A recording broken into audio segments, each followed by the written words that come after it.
ځینې خلک ستا ژوند ته راځي خو د سوکالۍ لپاره نه، بلکې د تباهۍ لپاره.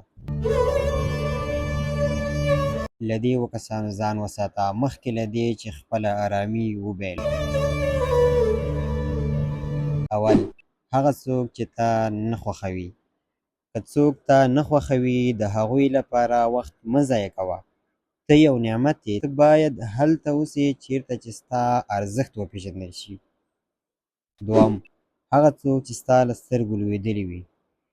کله چې یو څوک ستا له سترګو ولوېده، نو بیا له هغه نه خپله اړیکه پرې کړه، ځکه هغه د دې ارزښت نه لري چې بېرته ستا ژوند ته راسي.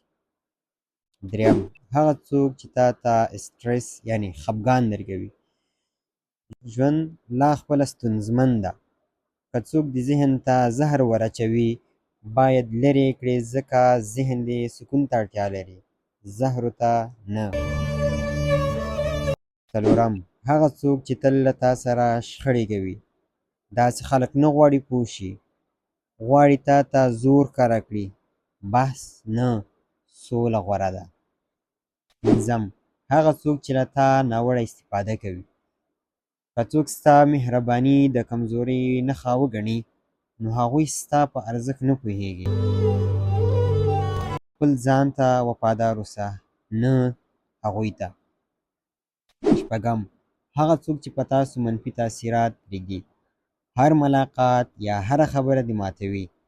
دا نښه ده چې باید فاصلې ونیسئ. له زهرو ځان وژغوره، که نه شخصیت دې وژني. اووم، هغه څوک چې بې احترامي ورته لوبه ښکاري. که څوک تل درته بې احترامي کوي او وایي زه ټوکه کوم، نو پوه شه دا ټوکه نه ده، ستا کم راوستل دي. عزت دې ارزښت لري، مه یې پلوره، نو ژوند ډېر لنډ دی چې له ناسم خلکو سره تېر شي. خپل ذهن، خپل زړه او خپل عزت وساته، ځکه دا هر څه د زرو په ارزښت دي. که تا هم دا ډول خلک تجربه کړي وي، نو راته ووایه. او دا ویډیو لایک، شیر او ما در سره فالو کړئ. زما چینل سبسکرایب کړئ. ذبیح الله شهید ځای.